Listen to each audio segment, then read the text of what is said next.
itu naik ke surga.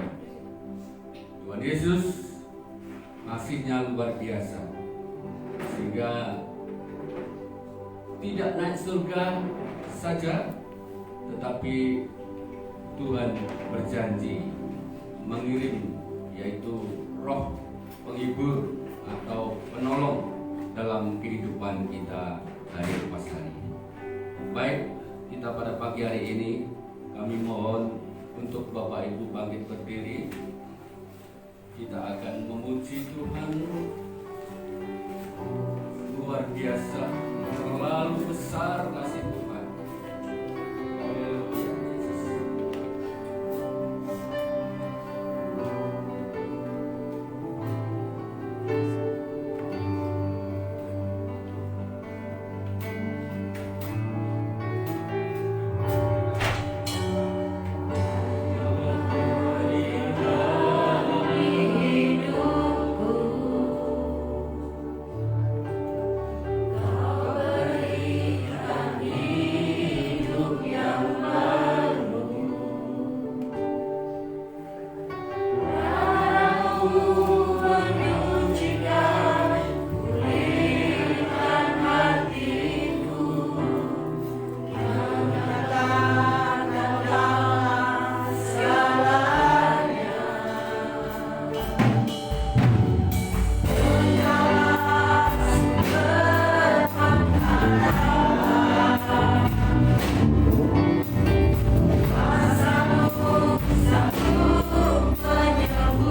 dalam nama Tuhan Yesus kami mengucap syukur di hari kemenangan, di mana Engkau tidak ada lagi di dalam kubur.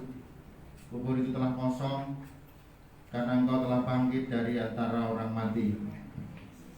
Di dalam nama Tuhan Yesus, Juru Selamat kami yang rela datang ke dunia, bahkan menyerahkan hidupnya untuk menjadi tebusan bagi kami semua.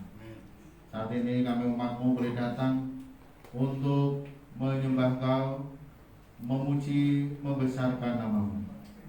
Kiranya Roh Kudus yang hadir di tengah-tengah kami, Roh Kudus yang menyanggupkan dan menguatkan kami, untuk kami dapat beribadah dan memuliakan nama-Mu. Terima kasih Tuhan, kami serahkan pada kami dari awal hingga selesainya nanti ke dalam tangan kuasa-Mu. Pertolongan di dalam ibadah kita datangnya dari Dia Allah yang ciptakan langit dan bumi, yang tidak pernah meninggalkan perbuatan tangan kasih-Nya. Turunlah atas kita sekalian anugerah dan damai sejahtera dalam nama Bapa, Putra, dan Roh Kudus. Dalam nama Tuhan Yesus Kristus memberkati dan menyertai sepanjang ibadah kita. Haleluya. Amin. Kami persilakan duduk kembali Bapak Ibu. Santai saja ya, nggak usah tegang. Tuhan Yesus itu makasih, amin. Santai saja ya. Puji Tuhan, Bapak Ibu saudara sekalian yang terkasih, mari kita akan bersama-sama membaca di dalam Alkitab kita yang terdapat di dalam Matius pasal 28 ayat 1 sampai 10.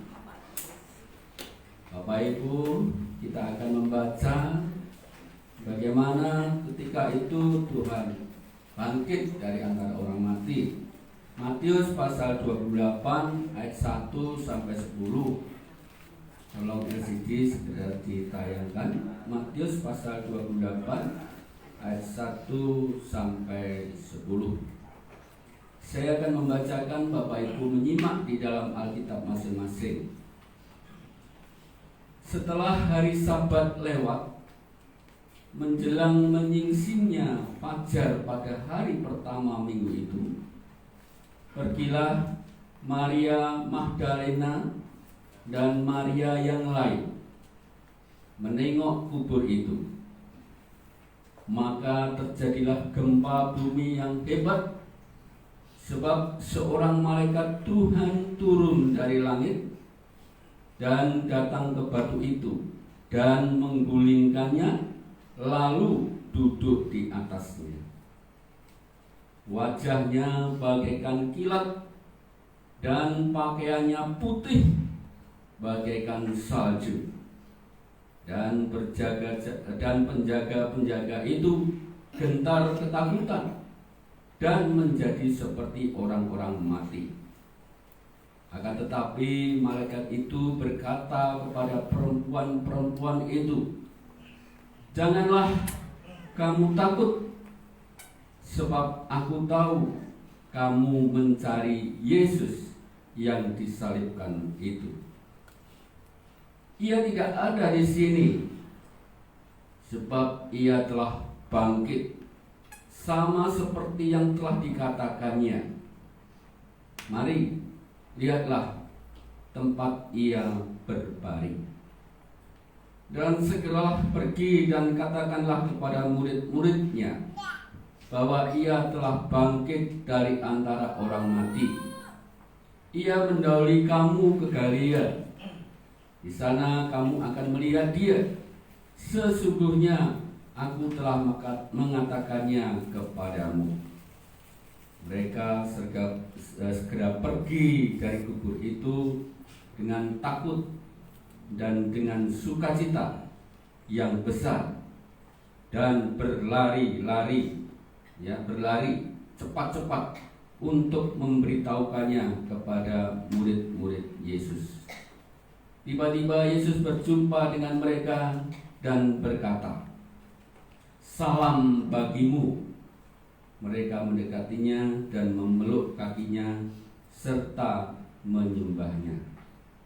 Maka kata Yesus kepada mereka, "Jangan takut, pergi dan katakanlah kepada saudara-saudaraku supaya mereka pergi ke Galilea dan di sana mereka akan melihat aku. Amin.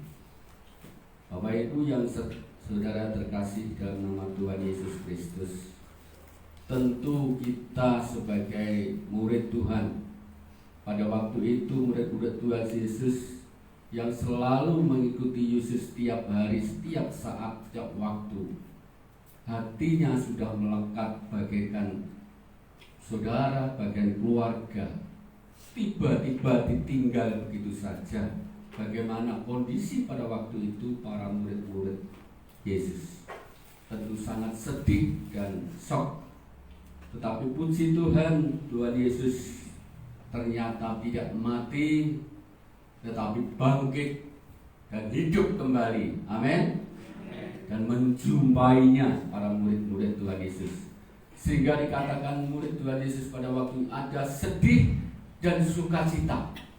Bayangkan Bapak Ibu, gambarkan ketika itu sedih tetapi sukacita.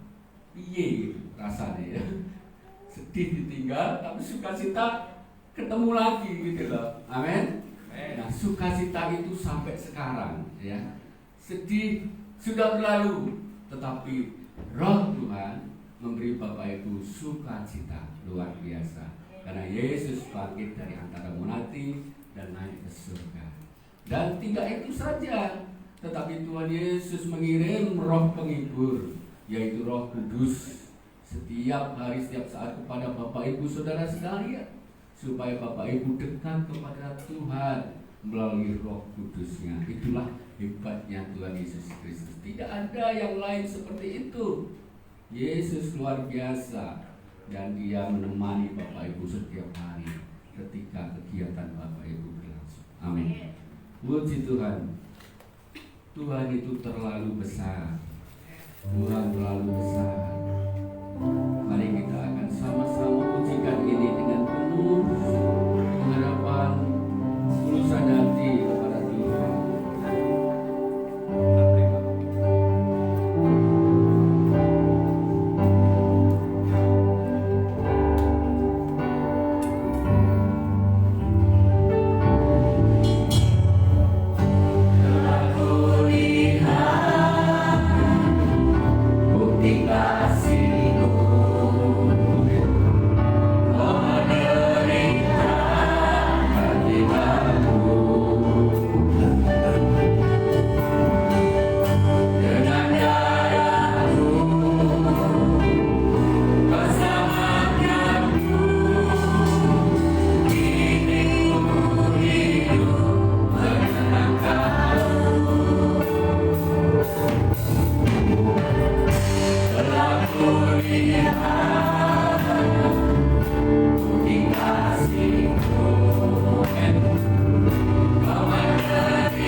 Kita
semangat dan Tuhan.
Sungguh kami mengucap syukur atas kebaikan-Mu di dalam kehidupan kami.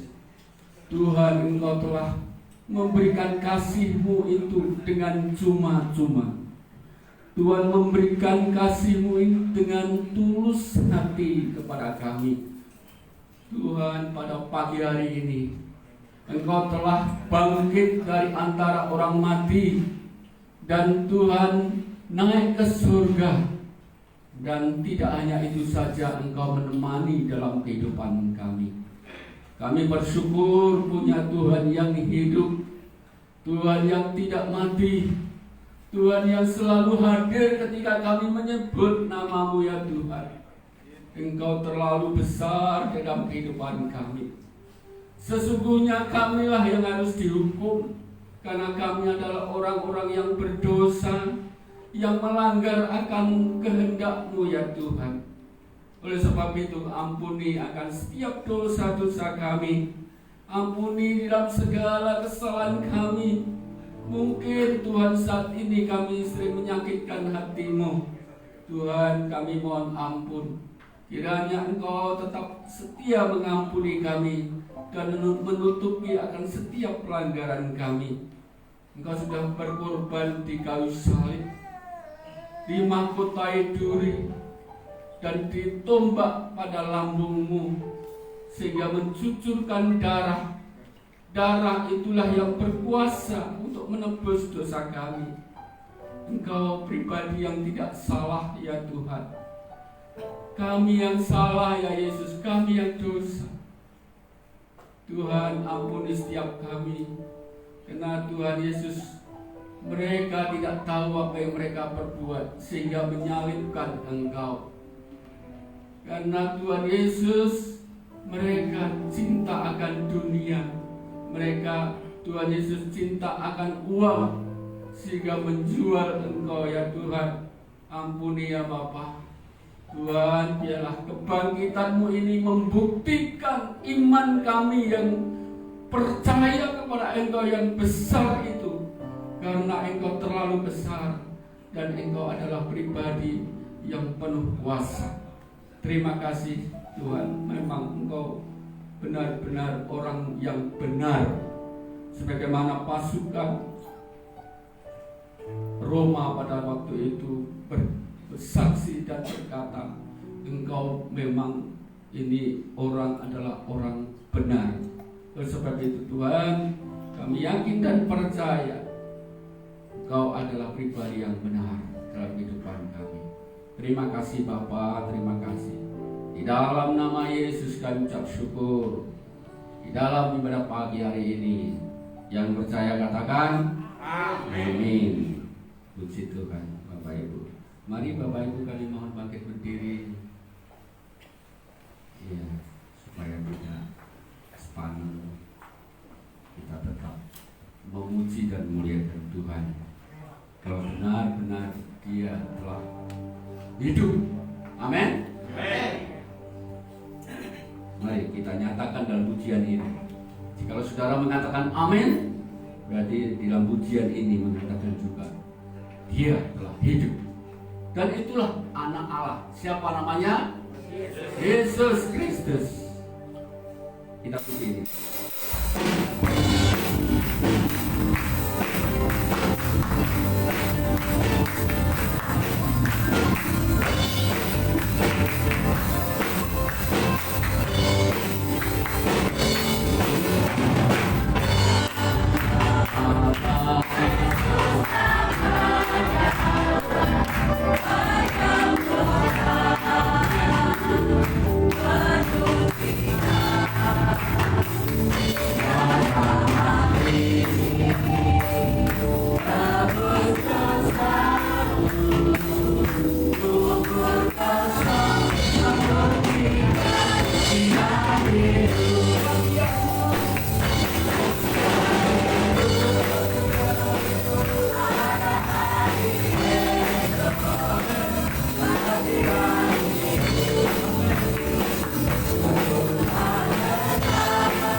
nggak sayang kalau udah kenal, sekarang sudah kenal, amin.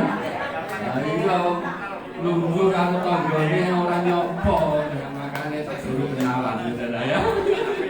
Ya, mungkin banyak yang nggak kenal ya, amin. Dan banyak yang datang dari mana-mana, amin. Diimani saja, oh yang datang banyak lagi ya. Puji Tuhan, luar biasa. Haleluya, yo, oleh kakak ya, puji Tuhan. Loh, masih berdiri? Tidur, enggak silakan tidur. Ya. Sorry ya, saya maaf. Tadi sampai belum lupa gitu ya. Baik, saya akan persembahkan pujian. Kalau ada yang salah mohon maaf ya. Saya sinau, saya belajar ya sebenarnya.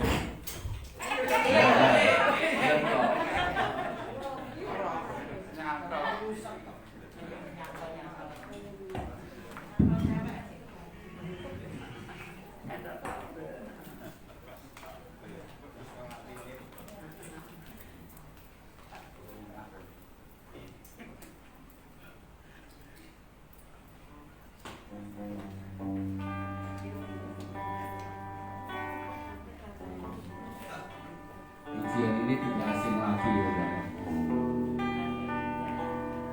karena Tuhan itu setia. Di waktu Tuhan yang setia itu yang baik, bukan yang tidak baik.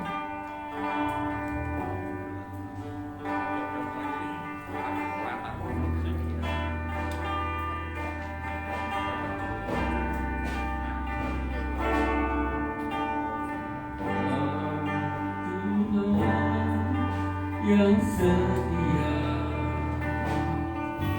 waktumu selalu yang terbaik. Engkau Tuhan sandaranku,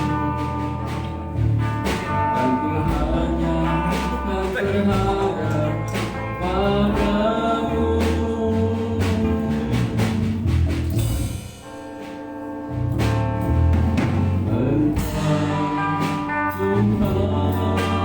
Yang setia, waktumu selalu yang terbaik. Engkau Tuhan sandaranku, kan berharap padamu. Satu-satunya yang ku andalkan, satu-satunya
yang terbaik. Engkau Tuhan sangatku, keduanya dan berharap padamu.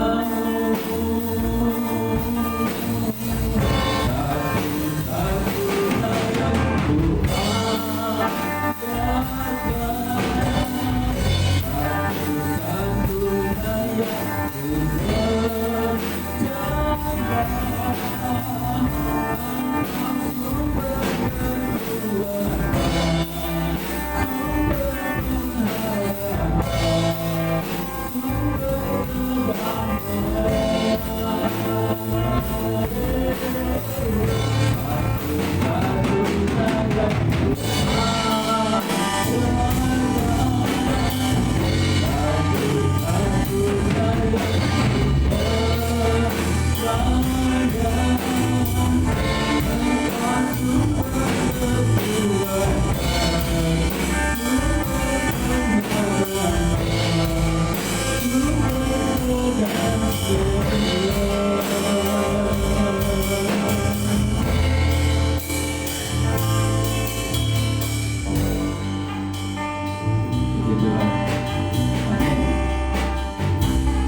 Kami silakan kembali untuk sing.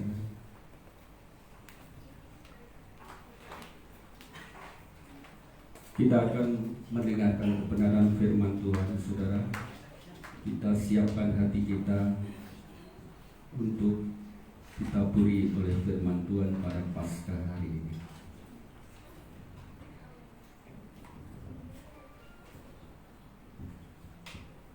Firman itu, Bapak Ibu, sudah menjadi manusia. Yesus namanya, dan Yesus itu adalah firman.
Firman Tuhan kami serahkan pada hamba-Nya.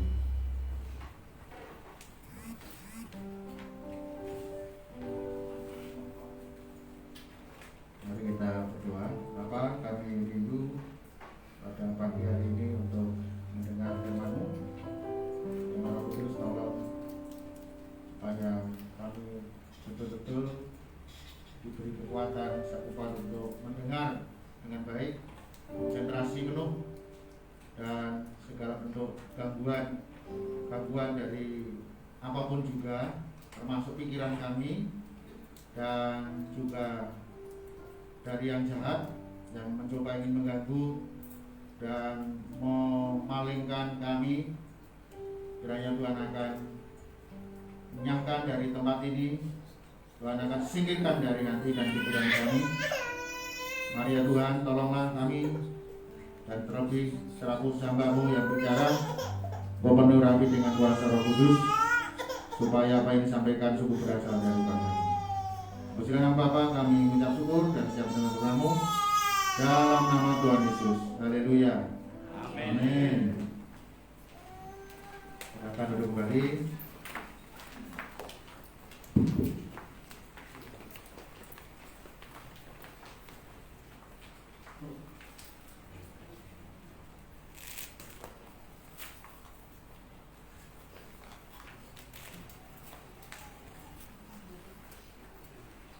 Saya ucapkan selamat pagi, shalom Bapak Ibu. Selamat merayakan hari kemenangan. Inilah yang disebut dengan Paskah, ya. Sebelum saya menyampaikan ini latar belakang daripada Paskah, itu diawali di dalam kisah yang dialami oleh bangsa Israel pada saat mereka dibuang atau ditawan di Mesir. Waktu itu mereka harus kembali ke tanah perjanjian, tetapi Firaun ini tidak mengizinkan, karena memang kalau bangsa Israel ini diizinkan pulang ke negaranya, ke negerinya, ya mereka akan banyak mengalami kerugian. Ya, banyak mengalami kerugian karena bangsa Israel di sana itu dia dipekerjakan sebagai tenaga rodi atau romusa, ya, dalam istilah saya pakai dalam penjajahan Jepang pada waktu itu. Jadi mereka membuat dari untuk bahan-bahan bangunan, batu bata mungkin dan lain sebagainya, sehingga kalau orang-orang Israel ini diizinkan kembali maka akan mengalami kerugian besar. Sehingga terus dipertahankan.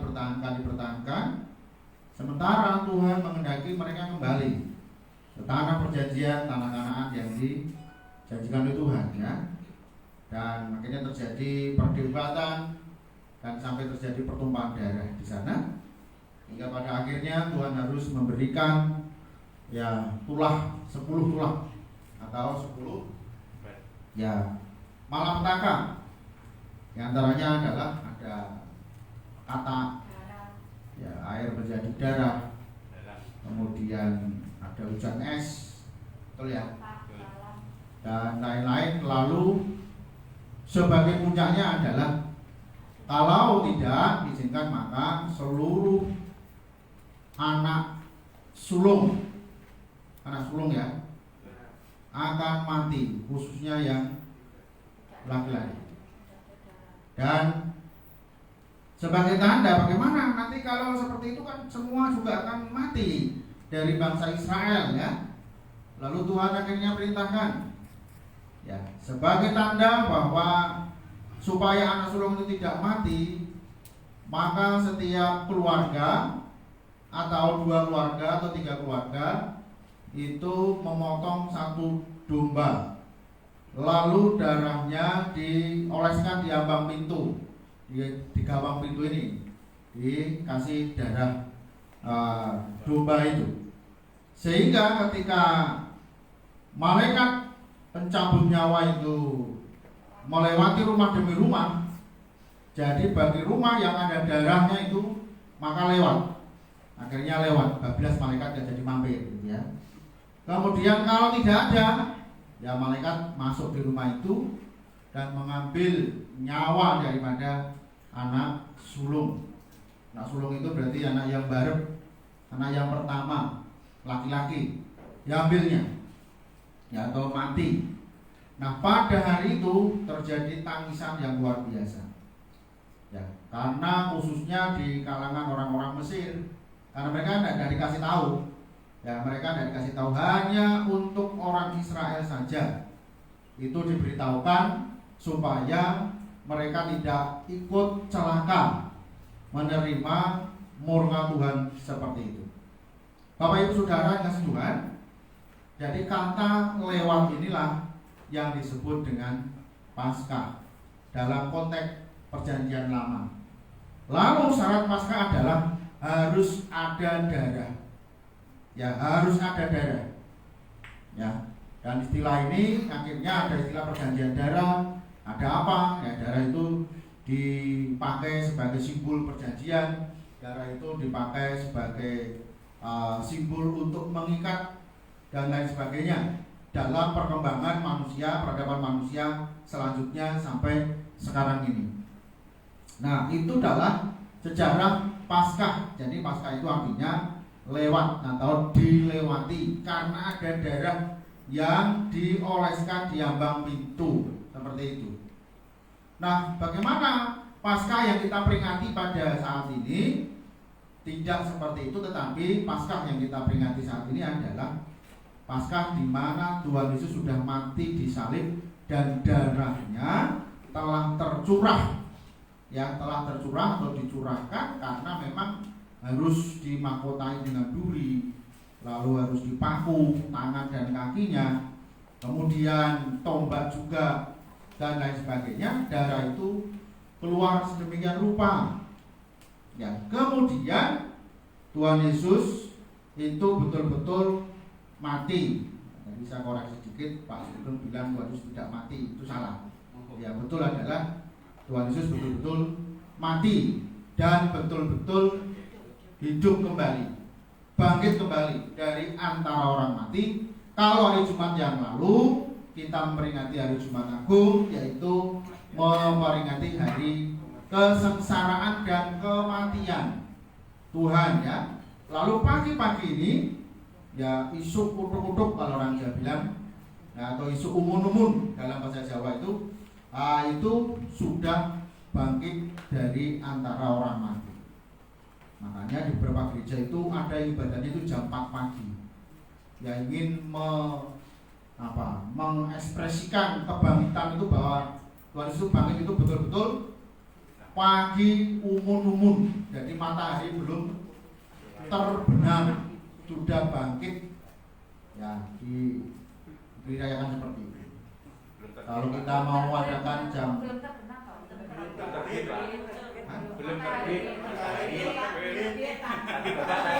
tadi saya bilang apa?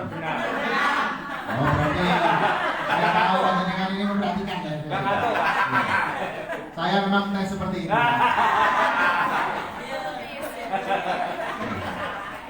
Cara mengetes orang itu berongoni tenan pora.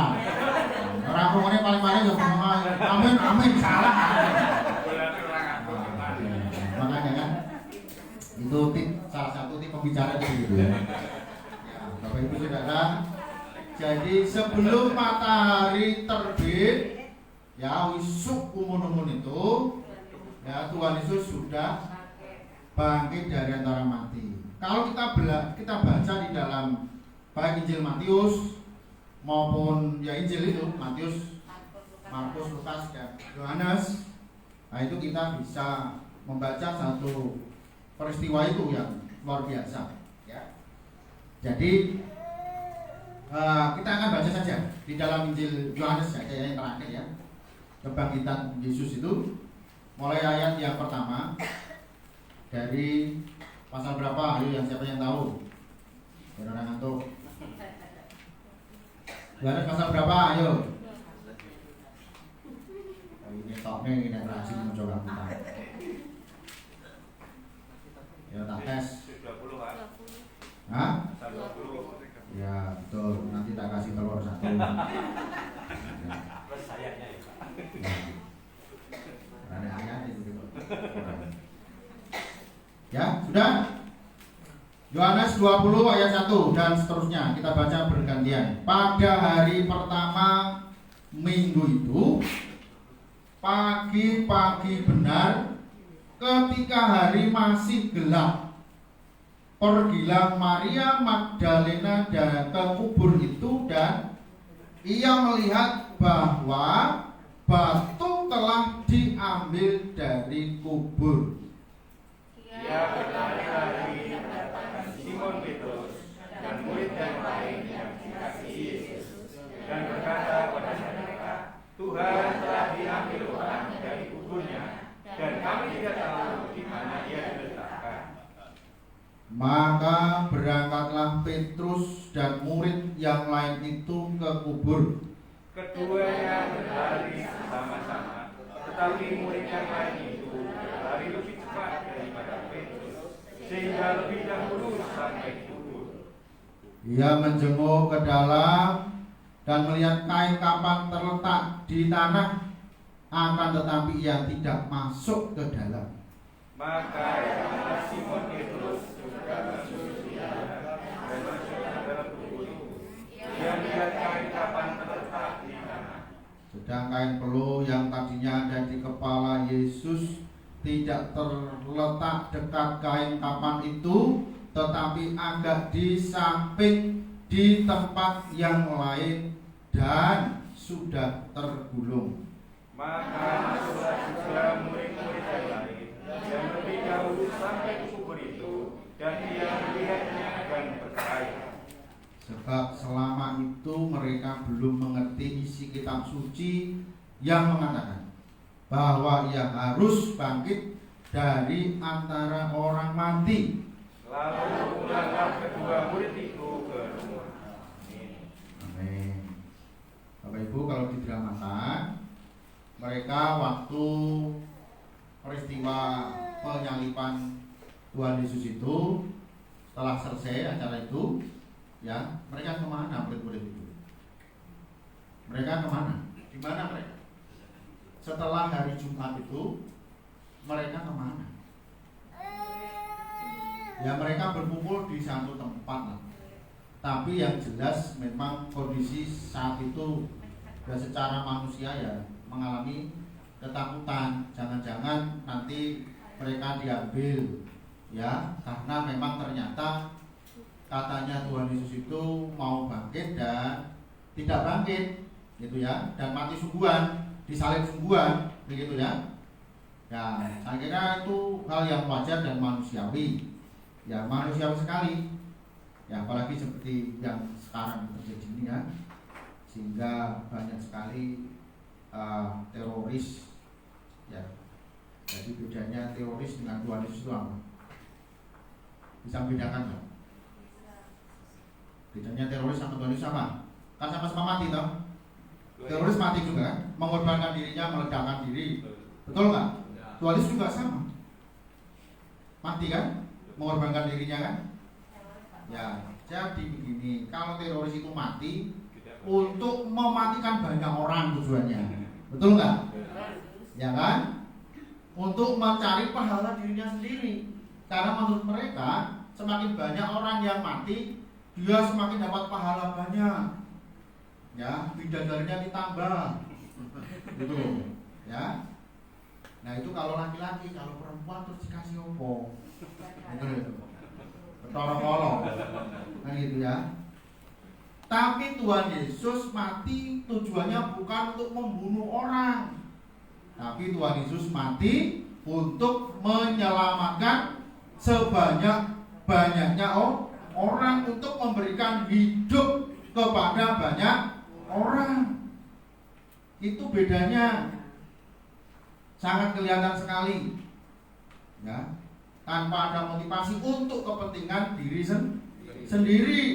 Tapi kalau teroris kan untuk kepentingan diri sendiri. Benar nggak? Ya. Seperti yang baru terjadi yang menyerang Mako, apa itu? Mabes ya. Ya itu tulis surat wasiat ya. Dengan tujuan dia mati duluan supaya beri syafaat untuk keluarganya. Murid para berdoa mengenai mati.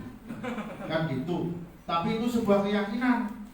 Kalau dia sudah mati, dia bisa mendoakan orang-orang yang masih hidup, khususnya keluarganya, supaya diampuni dosa-dosanya.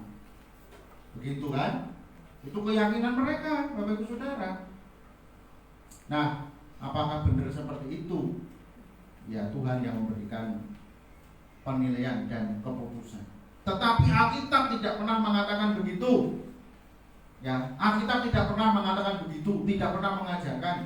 Selama kita masih hidup, itulah justru kita harus banyak melakukan perbuatan-perbuatan yang baik. Tuhan Yesus tidak pernah mengajarkan untuk membunuh orang supaya kamu masuk surga. Enggak. Justru Tuhan malah berkata, janganlah kamu membunuh. Jangan kamu bersaksi dusta, ya, tentang samamu. Ya, Tuhan tidak mengajarkan itu. Karena itu kita sebagai anak-anak Tuhan, kita tidak boleh melakukan kejahatan dengan harapan untuk mendapatkan kebaikan bagi diri kita sendiri. Karena mungkin Tuhannya memang berbeda. Kan begitu. Tuhannya teroris dengan Tuhan kita memang jauh berbeda. Kalau Tuhannya seperti itu ya silakanlah monggo. Karena itu Tuhan yang lain, bukan Tuhan yang kita sembah. Gitu kan? Kan begitu, sama? Enggak sama kan? Berarti Tuhan yang kita sembah dengan Tuhan yang disembah oleh para teroris itu tidak sama. Tidak sama. Karena Tuhan yang kita sembah itu Tuhan yang penuh kasih. Allah itu adalah kasih. Ya, namanya aja kasih. Tidak ada kebencian, dendam pun tidak ada. Harusnya kan begitu. Ya. Tuhan tidak pernah mengajarkan untuk kita itu membunuh orang lain sebagai syarat untuk mendapatkan tiket masuk surga. Tuhan tidak pernah mengajarkan begitu. Bahkan Tuhan mengajarkan pada kita, jikalau ditampar pipi kananmu, berikan juga pipi kirimu. Benar apa salah ini? Nah, benar apa salah? Coba dilihat Alkitabnya, di mana ayatnya? Tadi saya bilang apa? Kanan, kasih kiri. Benar apa salah? Kiri, Pak. Oh. Ayo coba supaya tidak ngantuk. Ya, siapa yang dapat saya kasih telur 1. Udahlah, pasti itu. Ya. Bapak, saya ingin ngetes ini jemaat yang militan ini, jemaat yang luar biasa kok. Gimana ayatnya? 5. Hah? Matius 5:39. Ya, dibaca. Tetapi aku berkata kepadamu, janganlah kamu melawan orang yang berbuat jahat kepadamu, melainkan siapapun yang menampar pipi kananmu, berilah juga kepadanya pipi kirimu. Berarti betul masalah saya tadi. Betul masalah? Betul. Ya, biar nggak ngantuk. Ya. Jikalau ditampar pipi kanan, berikan juga pipi kiri. Masa kita disuruh, masa kita membunuh untuk masuk surga? Nggak mungkin. Tuhan yang kita sembah itu Tuhan yang begitu ajarannya. Bahkan Tuhan berkata, pembalasan itu adalah hakku, bukan hakmu. Kalau kita disakiti, jangan kita membalas menyakiti, kata Tuhan. Tapi biarkan kesempatan kepada Tuhan. Tidak perlu kita, misalnya terjadi gedung gereja dibakar, tidak perlu kita membalas tempat ibadah orang lain kita bakar, tidak perlu. Karena ajaran Tuhan apa? Jikalau kamu disakiti, jangan kamu membalas menyakiti. Gitu loh ya. Tidak apa-apa, karena memang firman Tuhan sudah katakan. Ya, Tuhan sudah menulis di dalam Alkitab itu. Bagaimana? Menjelang zaman ini orang jahat akan semakin jahat. Bahkan mereka menyangka beribadah kepada Tuhan kalau mereka membunuhmu, menyiksamu dan lain sebagainya. Itu semua memang sudah ditulis. Karena itu kalau sekarang terjadi teror dan sebagainya, ya gereja nggak salah apa-apa, nggak tahu menahu tentang apa-apa, kenapa menjadi sasarannya? Ya, kenapa selalu gereja menjadi sasarannya? Ya jelas memang itu sudah ditulis dalam Alkitab. Berarti Alkitab yang kita miliki, yang kita yakini ini berarti benar. Ya toh? Berarti benar, karena Tuhan Yesus juga sudah berkata, kamu akan dikucilkan, kamu akan dimusuhi. Bahkan orang yang membunuh kamu, mereka mengatakan beribadah. Ya pas toh, sudah benar toh. Begitu. Tetapi jikalau engkau bertahan sampai pada kesudahanmu, sampai mati misalnya, kamu akan memperoleh hidup yang kekal. Tuhan jadinya begitu. Makanya saudara, kita sebagai orang-orang percaya kepada Tuhan Yesus itu memang kita sudah kontrak, ya, tekan kontrak, siap mati sewaktu-waktu jikalau sesuatu terjadi. Orang usah menyesal, ya, tidak perlu takut, ya toh, tidak perlu takut. Kalau karena iman tiba-tiba orang membunuh kita, ya, kita ditembak misalnya, atau kita di penjara misalnya. Kalau kita tidak melakukan kejahatan, kalau kita ini tidak melakukan sesuatu yang salah, baik melanggar hukum pemerintahan, tata negara, atau sesama, nggak perlu takut, itu anugerah. Kalau memang itu terjadi misalnya, ya, dan terjadi begitu. Karena kita ini beribadah kepada Tuhan Yesus, lalu kita ini dianggap orang yang bersalah, lalu kita ditangkap di penjara atau bahkan mungkin dibunuh. Tuhan katakan apa? Berbahagialah kamu jikalau karena aku kamu ya dianiaya, bahkan kamu ya masuk penjara atau bahkan dibunuh. Karena sebelumnya kamu sudah sediakan upahmu yang besar di surga. Itu loh saudara ya. Kalau kita melakukan yang benar, tidak perlu takut sekalipun barangkali kita akan menghadapi konsekuensi yang sedemikian rupa. Tidak perlu takut. Dalam sejarah gereja ada jutaan manusia, ya, ada jutaan manusia yang karena imannya dia rela mati. Itulah yang disebut dengan martir, ya, martir atau mati syahid. Itu artinya adalah orang yang karena imannya, ya, ya, dia terus bertahan, bukan dia membunuh orang, tapi dia dibunuhnya karena imannya. Ya, seperti kesaksiannya Joni Ponto apa siapa itu, Roy Ponto. Waktu di Ambon kerusuhan tahun 90 berapa itu. Ya kan, itu mereka baru pulang dari retreat anak-anak remaja. Tengah jalan dia cegat dengan gerombolan itu. Lalu dia berkata, yang nyegat itu ya, lalu dia katakan, ya Roy Ponto, kalau kamu menyangkal Yesusmu itu, kamu silakan lewat. Tapi kalau kamu tidak mau, maka pedang ini siap untuk memisahkan lehermu. Dia katakan apa? Beta Laskar Kristus. Ya, begitu dikasih waktu lagi sampai hitung sampai 3, dan pada akhirnya pedang itu betul-betul memisahkan lehernya. Itu namanya martir. Dia tidak melakukan kejahatan tapi karena imannya. Pada itu remaja. Ya, begitu kuatnya. Amin ya.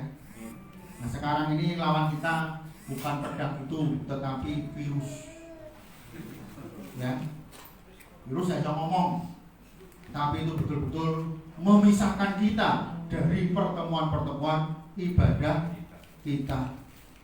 Jadi orang yang betul ketakutan, ya sudah tidak berani. Ya, makanya beranikah kita berkata kepada virus, kalau saya harus mati karena saya beribadah, ya. Kalau Tuhan tidak sanggup, apakah Tuhan tidak sanggup untuk melindungi saya? Ya, selalu sanggup, begitu ya. Kalau ada kata Tuhan izinkan kita ini kena virus, seperti saya misalnya, ya. Tapi apakah Tuhan tidak sanggup untuk menyembuhkan? Sanggup toh? Tuhan selalu sanggup untuk menyembuhkan. Banyak orang lain yang lewat, ya. Tetapi puji Tuhan, malaikat itu melewati saya, ya, sehingga malaikat itu tidak jadi mampir ke tempat tidur saya di sono, ya, karena ada darah Yesus, ya, sehingga hanya kayaknya masih dibutuhkan di dunia ini, jangan, ya, gitu ya, ya toh? Tuhan terlalu sanggup kok untuk melakukan itu supaya nama Tuhan dipermuliakan, ya. Kita memang harus waspada. Ya, kita harus waspada. Kita harus berjaga-jaga. Jangan kita menantang, jangan kita ini sombong ya. Nggak boleh. Ya, kita harus tetap, kalau kita harus mengenakan protokol kesehatan ya kenakan. Gitu ya. Kenakan dengan baik. Jangan kita ini melanggar aturan. Gitu ya. Ini orang beriman itu kan begitu. Ya. Kita pakai aja protokol kesehatan, cuci tangan, di depan tangan disediakan. Aja jarang cuci tangan ya. Kayaknya. Nanti cuci tangan ya. Nah, cuci tangan sebelum ini masuk sini cuci tangan, keluar cuci tangan. Kita sudah belikan face shield. Kayaknya pada nggak mau pakai face shield. Nah, saya sudah tidak salah dalam hal ini. Kalau nanti misalnya ada petugas gugus tugas itu datang dicek, ya semua sudah lengkap Pak, ini APD-nya sudah, ya ada face shield, ada masker, ada hand sanitizer, ada cuci tangan, 2 lagi di kanan sama kiri, jadi sudah memenuhi syarat. Tapi kembali kepada manusianya, ya sudah dikasih cuci tangan tapi nggak mau cuci tangan, ya memang saya harus tuntut, ayo cuci tangan, sentuh mas ya. Orang tua begitu kan ya, udah begitu kesadaran cuci tangan sendiri. Ya, pokoknya nanti kalau nggak mau cuci tangan, nggak tak kasih cuci mulut. Ya, nggak boleh. Sebelumnya sudah siap ya, Bu? Oh, sudah siap untuk cuci mulutnya. Tak lihat nanti ya, kalau cuci tangan jangan kasih. Nah, nggak usah. Ya, Bapak Ibu yang dikasih Tuhan. Jadi kita harus waspada, kita harus taat pada peraturan pemerintah, harus gitu ya. Tapi kita tidak boleh terlalu ketakutan sehingga kita udah ngomong ya, orang yang dindi wedi saking takutnya. Gue mau tuh nek virusnya mau ke situ dengan orang lain siapa itu tetap aja kena. Betul nggak? Itu loh. Kan tidak mungkin ya, seperti itu. Ya. Takut boleh tapi jangan sampai menjadi penakut gitu. Waspada saja. Ya, kata Bang Nabi kan waspadalah, waspada. Bener nggak? Itu aja. Ya, waspada. Jadi ini memang salah satu yang dipakai oleh kuasa iblis melalui virus itu untuk menjauhkan kita dari pertemuan-pertemuan ibadah kita. Jadi orang yang penakut memang dia, makanya itu katakan apa? Ya, kalau kamu apa itu ingin mempertahankan nyawamu, maka kamu akan kehilangan nyawamu. Ya, tapi kalau kamu kehilangan nyawamu karena aku, kamu akan memperolehnya. Ya kan? Siapa di sini yang masih takut mati? Semua takut mati. Mana? Ngapusi. Saya tidak percaya kalau panjenengan ini tidak takut mati. Mau saya tes? Mau buktikan? Bukti nggak? Mau bukti nggak? Kalau panjenengan ternyata itu orang yang takut mati, termasuk saya, betul nggak? Nah, namanya nggak konsekuensi. Oh lagi gebres mana langsung diobati kok pengen bukti itu bahwa panjenengan itu takut mati, bener nggak? Loro, boleh obat orang? Nah iya, nah, orang takut mati, benar mati apa begitu? Loro dijual nol, ya? Petengnya luwe pakani, bener nggak? Nah, itu membuktikan bahwa kita ini masih kepengen hidup, bener nggak? Nah orang kepengen hidup berarti masih takut mati. Nah, tapi kita harus punya konsep, Bapak Saudara, ya kita harus punya konsep bahwa kematian yang Tuhan izinkan itu adalah kematian yang membawa sukacita. Ya, kematian yang betul-betul memang itu sudah waktunya kehendak Tuhan untuk memanggil kita pulang ke rumah Bapa. Betul-betul rumahnya sudah jadi. Rumahnya sudah betul-betul jadi. Karena kita katakan di rumah Bapakku banyak tempat tinggal. Aku pergi ke sana untuk menyediakan tempat bagimu. Tuhan menyediakan tempat bagi kita, orang yang percaya. Jelas itu. Ya. Nah, kalau tempat kita belum jadi, ya belum dibawa ke sana. Boloro, ganti kembang ambeng. Tapi kalau rumahnya belum jadi, ya belum dipanggil. Sementara ada wong sing seger, buger, waras wiris, ya tiba-tiba dipanggil. Oh berarti omahe wis dadi sih. Paling-paling DP-nya lebih gede sehingga langsung bisa. Gitu ya. Karena DP-nya lebih besar sehingga developer di surga dipercepat. Ya kan? Kalau tidak pakai DP, orang DP kok tidak cepat. Betul nggak? Ya. Jangan-jangan malah developernya lupa. Ya. Lupa nggak dijadikan karena nggak ada DP-nya. Sehingga sampai tuwi orang mati, sampai bosan urip. Betul nggak? Dulu waktu almarhum Mbah Sastro, ya Pak ibunya Pak Sugeng ini, Bu Martin ini, kalau saya kunjungan sana nih, selalu dia bilang gini, Dupon itu rencang pulau mau dipanggil kok, betul dipanggil Mbah Jo itu ya. Mbah Sastro kan namanya. Nah iya. Itu setiap saya kunjungan ke sana itu pasti diceritakan itu kuwi. Pulau ini kok betul tinggal dipanggil gitu. Jadi ini memang Mbak ini betul-betul secara iman itu betul-betul sudah siap, sudah tahu kalau dia dipanggil suatu waktu itu sudah bersama dengan Tuhan Yesus. Sehingga itu seperti itu. Padahal Mbak Jo itu waktu itu nggak sakit loh. Ya karena tua gitu ya. Biasa lumrah orang tua itu jalannya ya seperti itu, namanya seperti itu. Itu tidak sakit karena memang seperti itu kondisi fisiknya. Semakin banyak yang berkurang, menurun dan sebagainya. Ya saudara. Nah sehingga dia meninggal pun dengan penuh sukacita gitu. Meninggal dengan penuh damai sejahtera. Ya. Tapi memang ada banyak orang juga ya tadi yang soki ojo mati sih ya gitu ya. Termasuk saya mungkin ya. Kalau bisa Tuhan jangan meninggal dulu. Karena saya merasa tanggung jawab saya, tugas saya di dunia ini masih banyak, ya kan? Ya masih banyak. Itu merasa begitu kan? Ya akhirnya dijawab, dikabulkan Tuhan. Ya tapi tidak selalu dikabulkan Tuhan.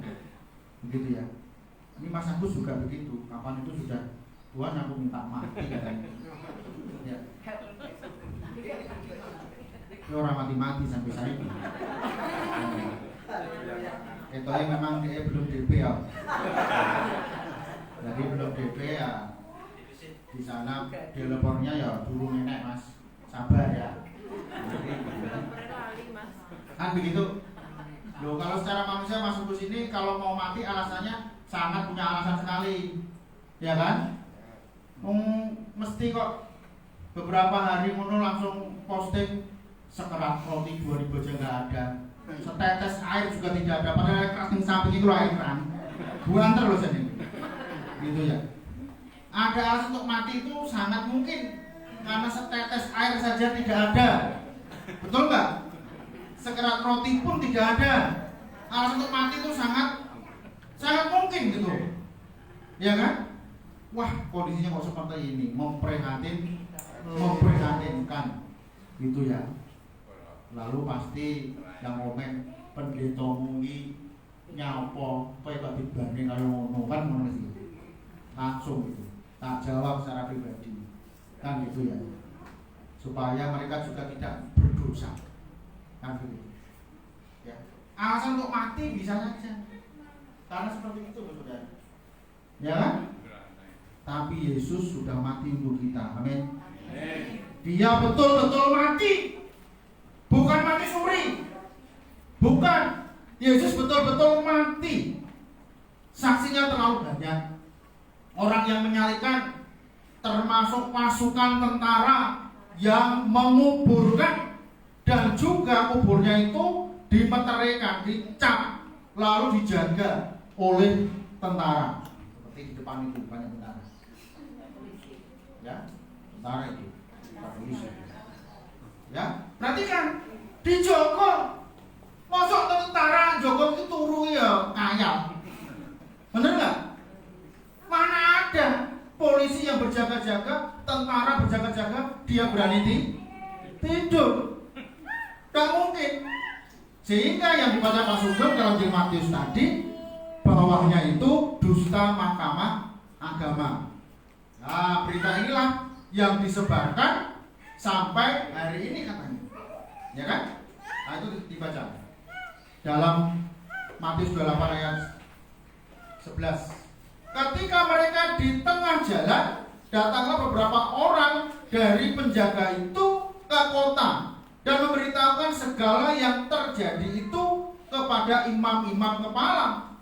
Dan sudah berunding dengan tua-tua, mereka mengambil keputusan lalu memberikan sejumlah besar uang kepada serdadu-serdadu itu dan berkata, kamu harus mengatakan bahwa murid-muridnya datang malam-malam dan mencurinya ketika kamu sedang tidur.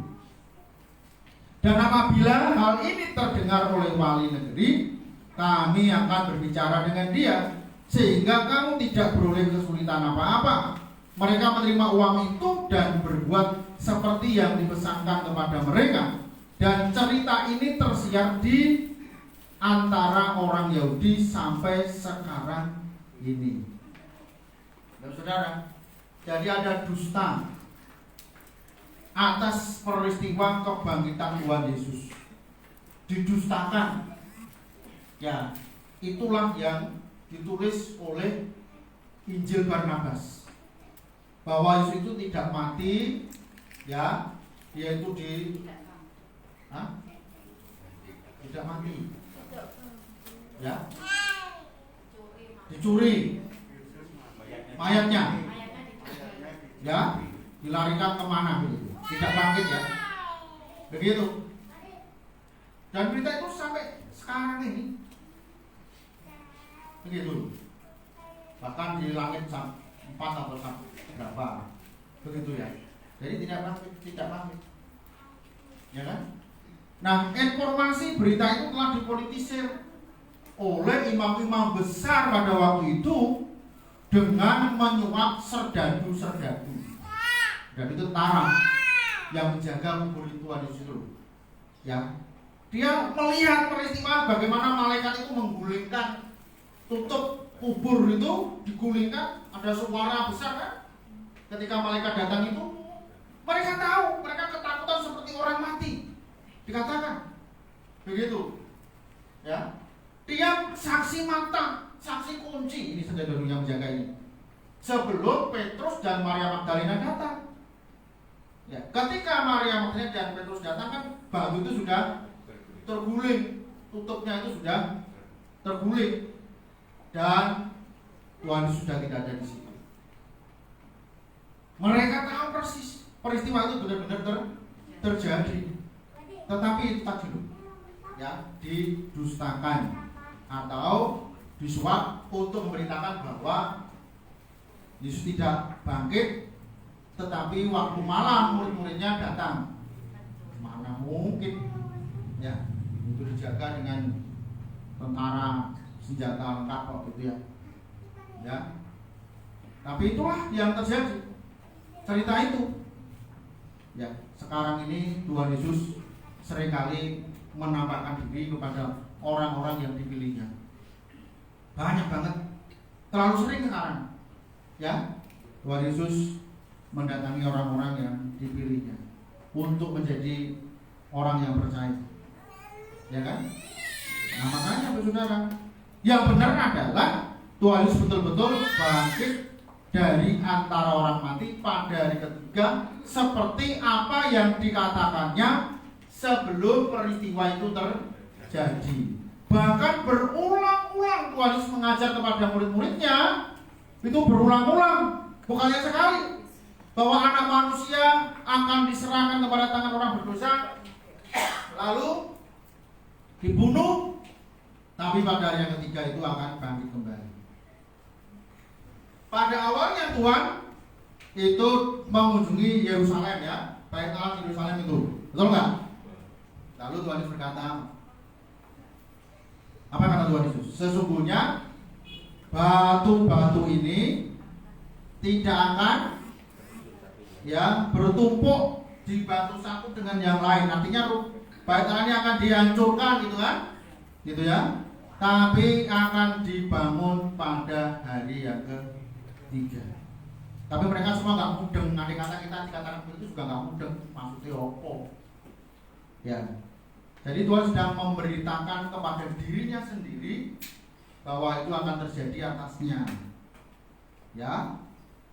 Makanya saudara, orang mau percaya atau tidak percaya, Tuhan Yesus adalah benar-benar mati dan Tuhan Yesus benar-benar bangkit pada hari yang ketiga. Dia tidak ada di kubur itu. Kubur itu sudah kosong. Ya, kubur itu sudah kosong, tidak ada lagi. Tuhan Yesus tidak ada di salibnya lagi, tidak ada. Makanya kita lambang kita ini tidak ada Tuhan Yesusnya, hanya tinggal salib. Ya, kalau kita kasih patung terus di situ disalib, ya berarti kita masih meragukan Tuhan Yesus tidak bangkit dengan salib terus gitu ya. Ngerti ya? Kenapa gereja Kristen itu salibnya nggak ada patungnya Tuhan Yesus? Kalau Katolik masih ada, ada nggak? Ada. Itu bedanya kita. Karena Tuhan Yesus sudah tidak disalib lagi, tidak ada di situ. Dia sudah bangkit. Ya, sudah bangkit dari antara orang mati. Nanti dia akan menemui lagi. Ya, menemui lagi. Para murid-muridnya selama berapa hari? 40 hari kurang beja. Ya, 40 dino. Ya, Tuhan Yesus akan menampakkan diri bersama dengan mereka kembali. Nah, memang hal seperti ini nggak lumrah.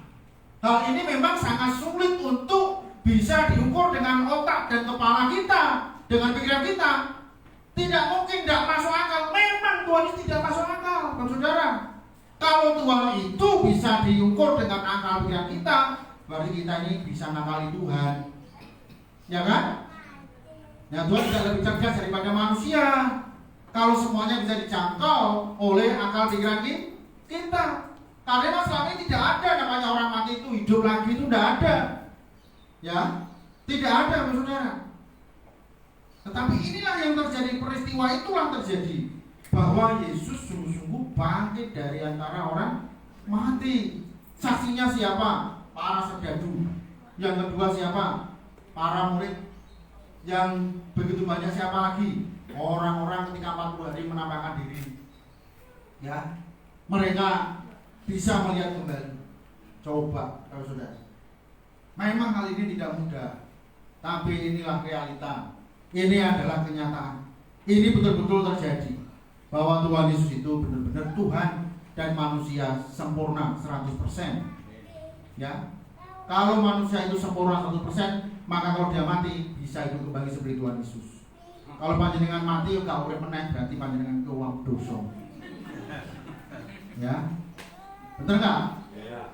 Kan gitu aja. Kalau orang sempurna hidup lagi, ya, dan langsung masuk surga karena sempurna, kan begitu ya? Nah, makanya kalau para teroris itu, ya dia tidak hidup lagi, oh, berarti dia bukan orang benar, ya kan? Berarti dia bukan orang benar, karena dia tidak bangkit lagi. Nah, makanya bagi saudara yang dikasih Tuhan, kita sebagai orang-orang percaya yang menerima hal ini, tidak perlu kita ragu bahwa Tuhan Yesus betul-betul bangkit dari antara orang mati, dan dia nanti akan naik ke surga, dan dia berkata, aku menyediakan tempat bagi kamu. Panjenengan remen boten? Sukacita enggak? Senang enggak? Mau dipertahankan atau mau dilepas? Dipertahankan sampai kapan? Ya, sampai maut memisahkan. Apapun yang terjadi, kita harus tetap percaya dan beriman kepada Tuhan Yesus. Amin. Jangan pernah kita tinggalkan Tuhan. Sing jelas-jelas, ya kan? Benar kan? Tuhan kan sudah jelas mengatakan itu, memberikan itu kepada kita. Jaminannya sudah jelas. Kenapa kita masih ragu? Kenapa kita masih tidak percaya? Ya, kita harus terus percaya, karena keselamatan itu pasti, hidup yang kekal itu pasti. Amin. Surga itu pasti, tapi neraka juga pasti. Ya, neraka hanya disediakan untuk orang-orang yang tidak percaya kepada Tuhan, orang-orang yang tidak mau meresponi kasih Tuhan, itu disediakan. Tapi bagi orang yang mau respon kasih Tuhan, pengorbanan Tuhan, maka dia dihakimi bukan untuk dihukum, tapi dia akan dihakimi dan diberikan hidup yang kekal. Tuhan Yesus selalu meneguhkan dan menguatkan iman kita. Di momen Paskah ini mari kita semakin hari semakin cinta Tuhan. Amin. Ya, semakin hari semakin setia kepada Tuhan. Amin. Ya, puji Tuhan. Ada yang mau bersaksi? Besok minggu aja. Ya, umat ini kakinya gimana, sudah lebih baik? Sudah lebih baik ya? Nah, menunggu loh Bu. Nekat datang kepada Tuhan. Orang Tuhan sembuh Pak. Tapi jenengan yang ngomong terus, ya loro terus. Ya, itu memang perjuangan iman kita terjadi menurut imanmu. Nah, kita punya keyakinan, wis aku kami gereja, kok ben ditungakno, mari tenang. Ya, tapi kalau kita tidak punya tindakan iman yang nyata, ya wis, ya selamat menikmati kesakitan itu, gitu. Ya, jadi Bapak Saudara, perjuangan iman kita supaya kita semakin hari semakin setia.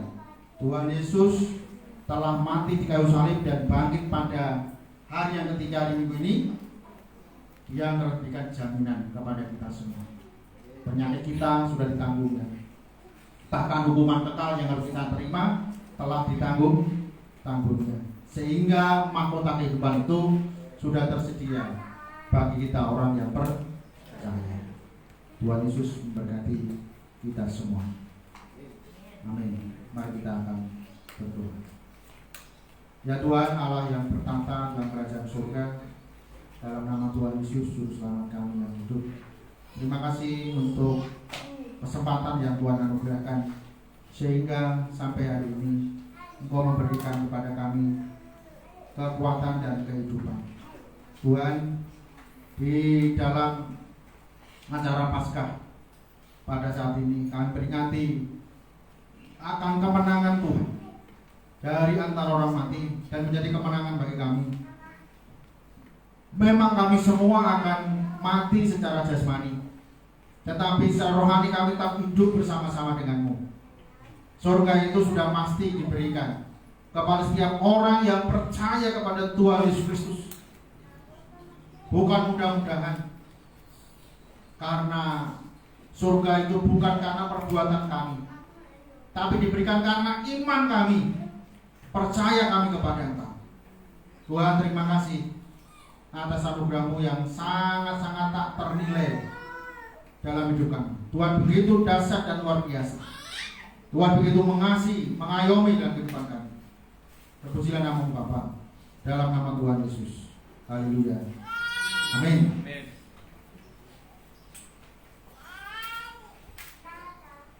Tolong maskernya dipakai lagi.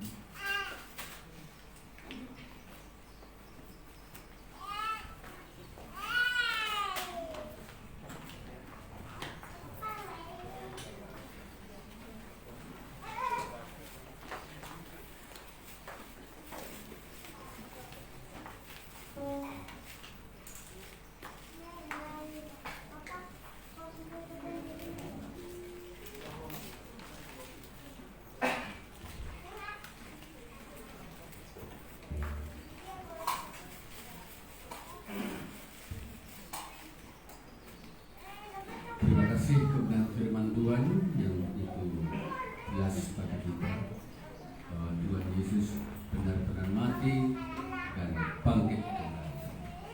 Kita akan bangkit berdiri, kita akan mengakui ke-12 iman Rasul kita. Allah cuma bangkit.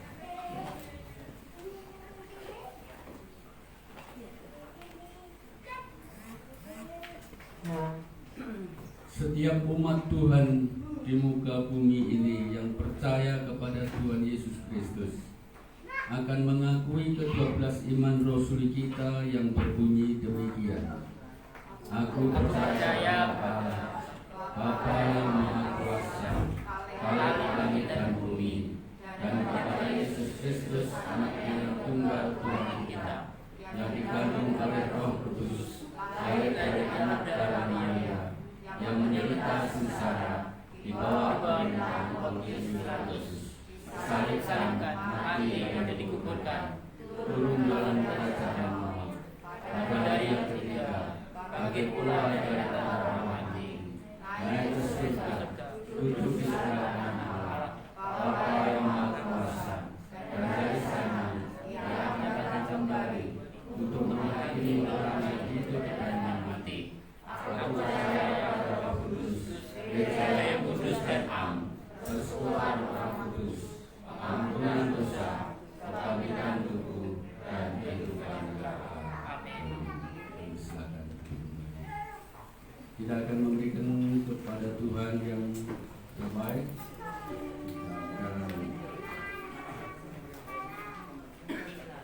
memuji Tuhan.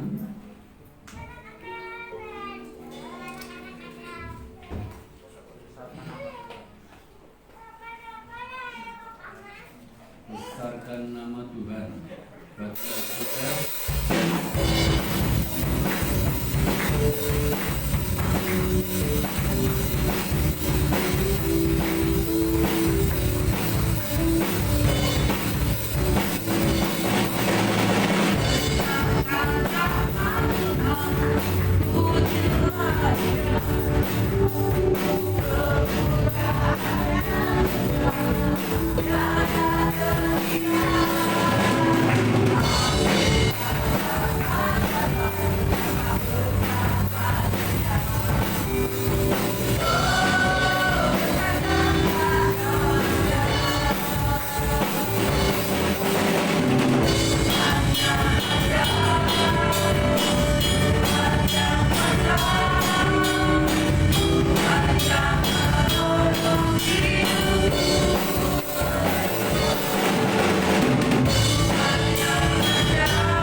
terima kasih Tuhan atas kasih karunia Tuhan kepada kehidupan kami.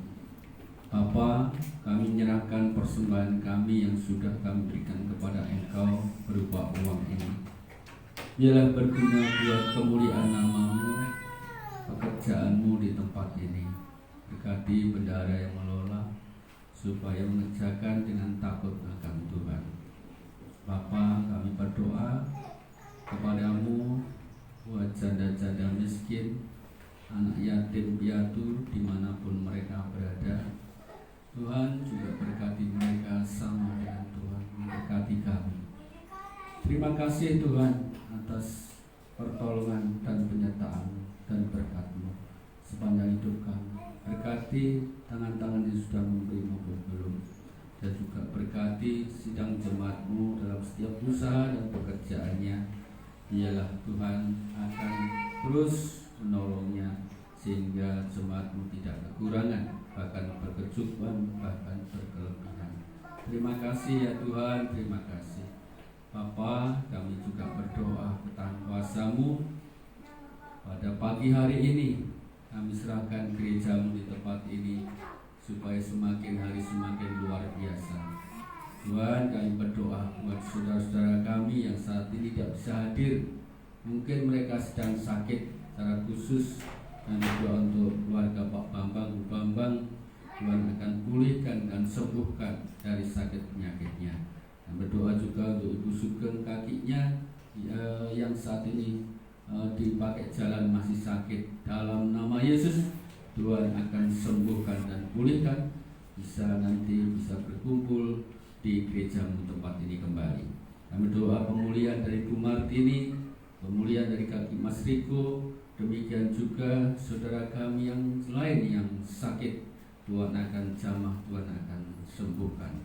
Dan berdoa pada jemaat-Mu yang masa tua, kepada yang sairan, Tuhan akan jagai dan lindungi, tetap setia kepada Tuhan. Pada Mbak Narto yang masih sudah tua, Tuhan lindungi, jagai dalam setiap kehidupan Mbak Narto secara pribadi. Kami juga berdoa untuk Mbak Suratman, Tuhan yang saat ini ada di rumah, Tuhan lindungi, jagai supaya tetap kuat, sehat, semangat di dalam Tuhan. Demikian Mbak Yono, dimanapun Mbak Yono berada, Tuhan akan lindungi dan jagai. Kami berdoa dan kuasa Mbak Kusno juga demikian, Tuhan akan lindungi, jagai dalam masa kesehatan tua ini. Tuhan akan tolong supaya Mbak Kusno tetap setia kepada Tuhan. Demikian juga Bu Rudia, demikian juga Pak Untung, Bu Untung, Tuhan akan jagai, dilindungi supaya tetap setia mengiring Engkau sampai Tuhan panggil. Dan berdoa kepada yang lain yang mungkin Pak Haryono juga Tuhan jamah dalam masa tuanya, Tuhan akan lindungi, jagai. Mbah Min juga demikian, Tuhan akan lindungi, jagai Mbah Min dalam setiap kegiatan sehari lepas hari. Yang lain juga Tuhan mungkin kami lupa menyebutkan, kami serahkan ke tangan kuasa-Mu. Bapa, kami juga berdoa bangsa dan negara kami di dalam nama Yesus. Kami berdoa secara khusus Bapak Presiden dan Wakil Presiden dalam memimpin negara kami. Tuhan berikan hikmat, marifat, roh takut akan Tuhan, sehingga Bapak Presiden dalam mengerjakan tugasnya dengan baik dan semangat, dan biarlah untuk kemajuan Indonesia. Jagai, lindungi kesehatannya ya Tuhan. Dan berdoa para menterinya, Tuhan jagai, lindungi dan bekerja sungguh-sungguh dan takut akan Tuhan. Kami juga berdoa kepada kuasa-Mu, yakni Polri, yang terus mengawal negeri ini sehingga dalam kedaulatan negeri tetap utuh ya Tuhan. Terima kasih Tuhan. COVID-19 kami rindu segera pergi dari bumi Indonesia. Tuhan tolong supaya anak-anak-Mu, para jemaat-Mu tetap taat mengikuti protokol kesehatan. Demikian juga bangsa yang negara yang lain, demikian juga kami berdoa warga Indonesia yang lain. Tuhan akan lindungi, jagai, tetap taat pada protokol kesehatan. Dokter dan para perawat, tim medis yang berusaha dan bekerja keras dalam menangani COVID ini, Tuhan ikut campur tangan di dalamnya, sehingga mereka tetap semangat dan sehat. Kota Madiun kami serahkan dalam kuasa-Mu supaya kembali zona hijau. Kami juga berdoa Kabupaten Madiun juga kembali zona hijau. Terima kasih Bapak, terima kasih. Kami serahkan doa syafaat kami pada pagi hari ini. Dalam nama Yesus yang percaya katakan amin. Kami mohon bangkit berdiri, kita akan berdiri pada kita pada pagi hari ini.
Bapa di surga, lagi kami datang ke hadirat-Mu untuk menaikkan puji syukur untuk penyertaan-Mu, sehingga ibadah kami dari awal hingga akhirnya bisa berjalan dengan lancar, aman, dan tertib.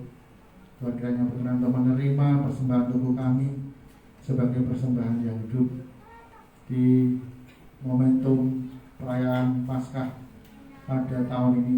Tuhan terus akan memberikan kepada kami kekuatan untuk dapat terus meningkatkan kasih dan pengorbanan Tuhan, sehingga dengan demikian iman kami semakin dibangun, diteguhkan, dan dikuatkan. Tuhan terus akan menjaga, melindungi kemanapun kami berada. Kami percaya penyertaan Tuhan sangat nyata dalam hidup kami. Tuhan, terima kasih buat kebaikan dan anugerah-Mu. Dan kami serahkan seluruh dan jemaat-Mu di mana saat ini mereka berada, baik yang ada di Madiun dan sekitarnya, luar pulau, bahkan mungkin mereka yang ada di luar negeri. Tuhan akan berkati mereka dengan kasih dan kebaikan-Mu, dan belas kebaikan-kebaikan mereka semuanya. Kami berdoa supaya Engkau akan menjagai seluruh keluarga demi keluarga di mana jemaat-Mu berada saat ini. Terima kasih ya Tuhan buat kebaikan-Mu. Jikalau kami nanti akan merayakan Paskah melalui perjamuan kasih, Tuhan memberkati supaya acara ini juga bisa berjalan dengan lancar dan tertib. Tuhan, kami berdoa untuk para tetangga kami, Tuhan berkati mereka dengan kasih dan kebaikan Tuhan. Dan mari kita akan berdoa sesuai dengan doa yang diajarkan oleh Tuhan Yesus. Bapa kami yang di surga, dikuduskanlah nama-Mu, datanglah kerajaan-Mu, jadilah kehendak-Mu di bumi seperti di surga. Berilah kami pada hari ini makanan kami yang secukupnya, dan ampunilah kami akan kesalahan kami, seperti kami juga mengampuni orang yang bersalah kepada kami. Dan janganlah kami ke dalam pencobaan, tetapi lepaskan kami daripada yang jahat. Karena Engkau yang punya kerajaan, dan kuasa, dan kemuliaan sampai selama-lamanya. Tuhan memberkati Engkau dan melindungi Engkau. Tuhan menyertai Engkau dengan wajah-Nya dan berikan kepada Engkau kasih karunia. Tuhan menghadapkan wajah-Nya kepadamu dan berikan kepada Engkau damai sejahtera. Dalam nama Bapa, Putra, dan Roh Kudus, dalam nama Tuhan Yesus Kristus. Haleluya.